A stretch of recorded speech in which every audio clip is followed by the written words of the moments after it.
Mmm. Smells delicious as always. Sadie was the real cook. Hey, don't sell yourself short. Not much that's better than your home-cooked eggs. Hope you don't mind, I left out the bell peppers this time. Can't stand them.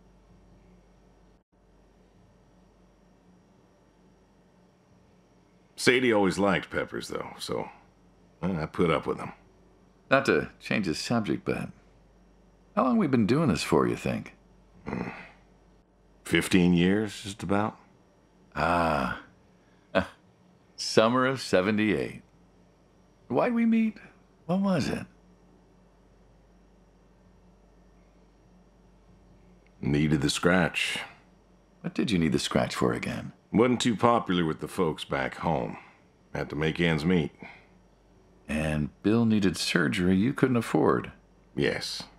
Well, here's what I remember. I had a problem that night, and Jimmy was trying to help me solve that problem when who should come in through that door but you? Jimmy was always bragging about connections back home. I thought he could help. Jimmy knew we could help each other, so he called up Tony. We agreed, made a deal. We all agreed. Ugh. Anyone ever tell you you're no good at making coffee?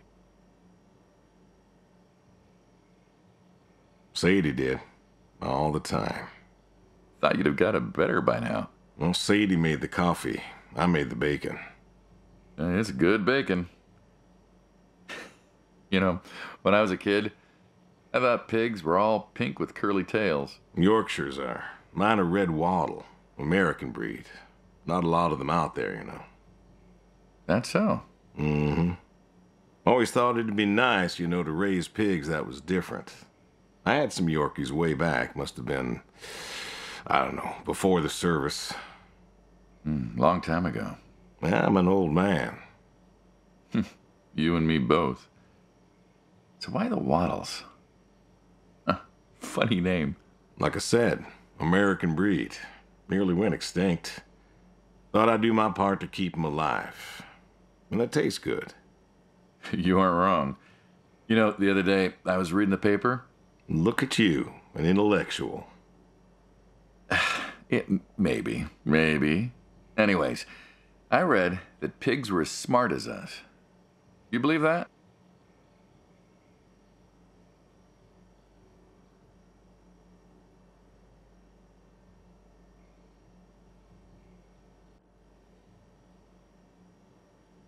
You, going somewhere with this? Nah, just thinking about my food. What's there to think about? Nothing, I suppose. Just never thought about it before. Do you think the pigs know? Know what? That they're food. Oh, pigs don't think like that. How do you know? 'Cause I know pigs. Pigs ain't like us. Well, sure, they're smart. They eat, they sleep, but they do not plan. They don't think about the future. And I suppose you do? Every man does. I think I'm just about finished up here. What do you say I accompany you today? What, help out with the farm chores? Shovel manure, milk goats, stuff like that? Sure. Always wanted to know how to milk goats. As long as you're okay with shoveling manure first. What about your sidekick? Protege. When I retire, he'll be the man you'll be dealing with. Good guy. Smart. Discreet. Ambitious. Like you, I guess. But, listen. I told you already. I'm quitting. We'll see.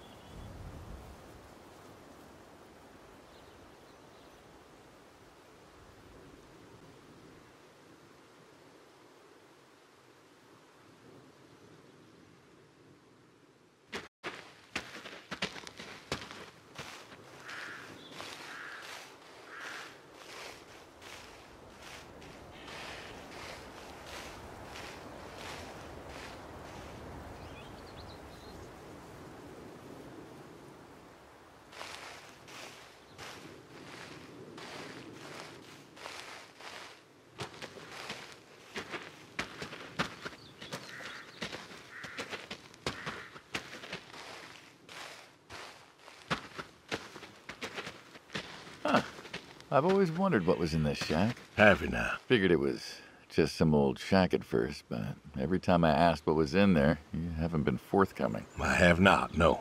Tried to take a look in the window once. Did you now?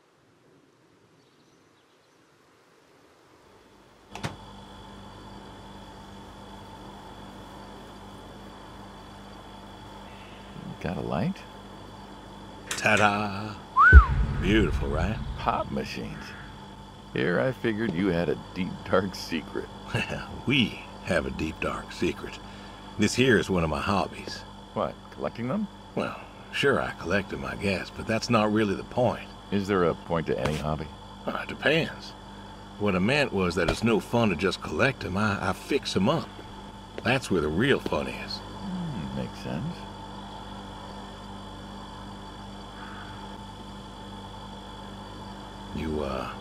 You got any hobbies yourself? Me? Well, who else am I talking to? I mean, who doesn't have hobbies? Well, what's yours? Reading, I guess? Reading isn't a hobby. Of course it's a hobby. What do you think libraries are for? Well, everyone reads. Heck, I read the paper every day. But reading isn't a part of your personality. It's just a thing people say they do when they don't have any other hobbies. You really believe that? Mm-hmm. I knew someone who read every single day. She said she loved the smell of books, the texture of the pages on her fingers. She even bound books. Her hobby wasn't reading, it was books. You put too much thought into this. Well, a hobby is something you do because you're passionate about it. If it's something you're not wholly in love with, then you're still trying to figure out what your hobby is. So, you got a problem with my passion? No, you said I guess. No one says I guess when they love something. Is love a requirement for a hobby? Absolutely. Love's a requirement for many things. And so you love fixing soda machines? Mm-hmm. That is correct. Why? It relaxes me. I don't know, soda machines. It's an unusual thing for a man to want to fix. Don't people get paid to fix them? It is unusual, but when the missus and I would get into fights, or when things was bad, or I was anxious, well, I don't know. Well, Sadie's sister, once she passed, told me that it was all right to cry, that it wasn't weakness, that it was okay. And I remember sitting there in that empty living room with everyone murmuring and telling me how sorry they were, and I didn't feel like I needed to cry.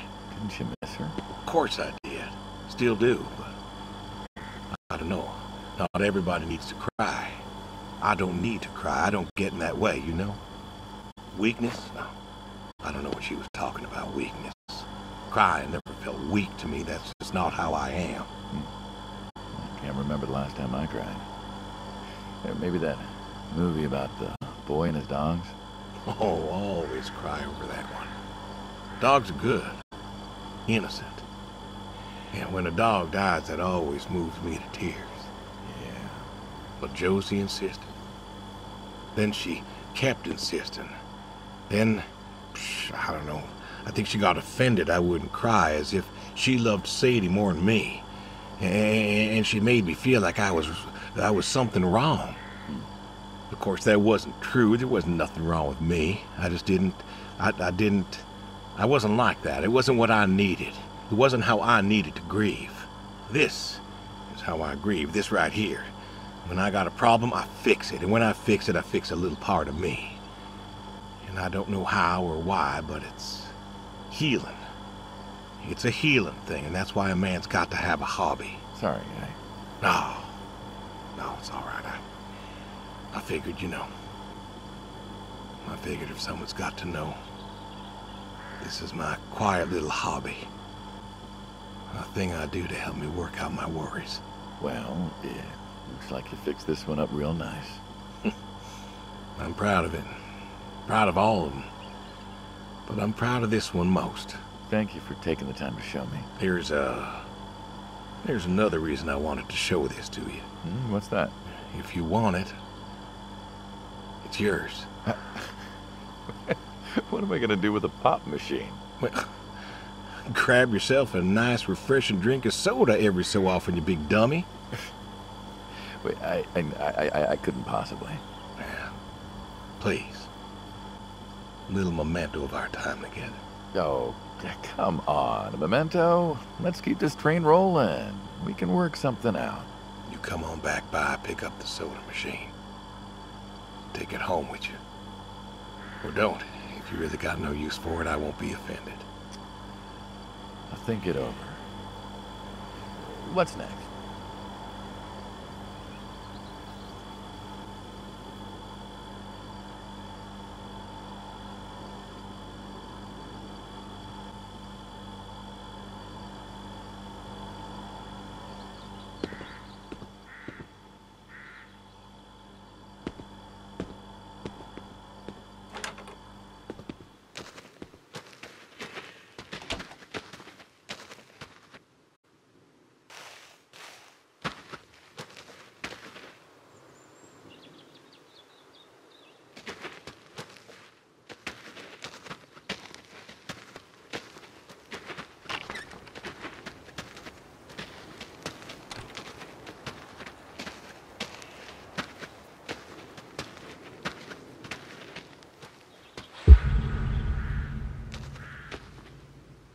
Why horseshoes? Well, why not horseshoe? Doesn't it feel stereotypical? Well, look around you. My nearest neighbor lives, half a mile down the road. It ain't the city. We don't have nightclubs and pool halls to go hang out at. Pool halls? What is this, 1890? This is 1992, friend. We got shopping malls for teenagers, restaurants, clubs, whatever. But pool halls? I don't even know if they had those when I was a kid. Uh-huh. Well, time doesn't pass out here as quickly, I suppose. No need for all that, stimulation. Ah, so you play horseshoes. Mm-hmm. Or read a good book? Develop photos you took for yourself? Go fly fishing? Mm-hmm. It sounds idyllic. Quaint, but idyllic. And you just want to give up this home-cooked paradise?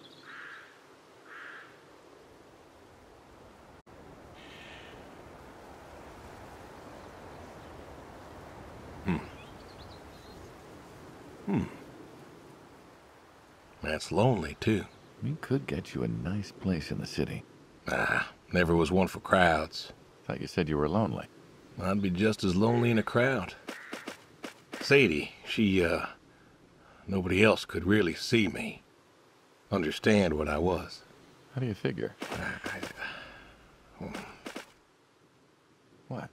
After Saigon, when I got back, all these people were hugging their loved ones or protesting or whatever, and I don't know. I never felt more alone in all my life. I was home. I should have been happy, and I wasn't. Well, it wasn't a popular war. You lost friends too, right? Yeah, but I got home. Yeah. It was dark, and there was Sadie, waiting for me. Porch light like a halo around her head. And I knew I wasn't alone anymore. So you came back to your high school sweetheart. I thought he'd have married her by then. I didn't think she'd wait for me. Why not? You're a handsome guy. I bet all sorts wanted you, especially back then. Women love a man in uniform. You see that house on the hill? What, the burned out one? I always wondered what happened there. Gary Gordon, of the Gordon family. Went to high school with us.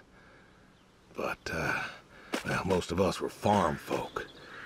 Sadie, her dad, was the county judge, so for us that's pretty high society.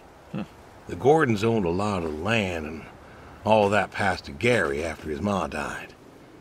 In high school, he'd been our quarterback after his pa paid off the school, but he wasn't a bad athlete. Good-looking guy? Oh, a real James Dean. And he had eyes for Sadie. The poor farm boy who couldn't play on the team versus the star quarterback. Shit, what kind of contest was that? Hey, who wouldn't want all this? And yet, when I came home, there she was. Where was Gary? He surfed too? Ah, Gary was too rich to surf. Star quarterback had some health exemption. Didn't get drafted. Uh-huh. So then, where was he? Running his dad's business. Trying to win her heart. Didn't work. Well, she invited him to the wedding. I didn't want him there, but, well, you know Sadie. Uh-huh. Well, the Gordons own most of the property around here, including the 200 acres surrounding that hill. Right. And he built a house. A house? Wait, that house? The very same. Looks like it was a mansion. It was. Why'd he build it? I don't know. To remind her what she'd given up, maybe? So, what happened to the wealthy Gary Gordon in his mansion? Well, he built it one year, must have been 1966 or so, and he went inside and he just disappeared. Then one night, about a year later, there was a storm and boom, no more Gary Gordon. No more Gary Gordon. Huh. Maybe he was lonely too. Maybe. Yeah. All right, you win. What next?